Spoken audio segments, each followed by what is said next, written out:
En Afrique, 7 pays sur la cinquantaine ont atteint le seuil de vaccination fixé par l'Organisation mondiale de la santé qui est de 40%. Alors que le variant Omicron circule désormais dans 30 pays africains, l'organisation onusienne appelle les gouvernements à intensifier leur campagne d'immunisation des populations à travers des campagnes de sensibilisation. Il faut insister sur la résistance de ces populations parce qu'elles ne se sentent pas menacées. Il faut insister sur l'acceptabilité sociale de la vaccination et sur les interactions entre la liberté individuelle des populations et l'immunité collective qu'il faut acquérir à travers la vaccination.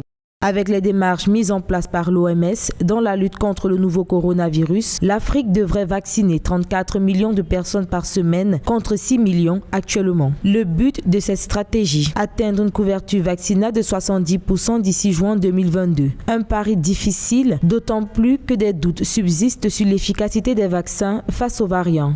Une politique de vaccination, c'est une incursion à 3 inconnus. L'accessibilité des vaccins, les capacités logistiques et la communication avec les éléments de langage adaptés. Or, en Afrique, il y a d'autres inconnus, notamment la méfiance des gouvernés face à leur gouvernement, la théorie des complots qui a envahi les réseaux sociaux et je dirais la méfiance par rapport à ces vaccins qui a été proférée dans toute la désinformation.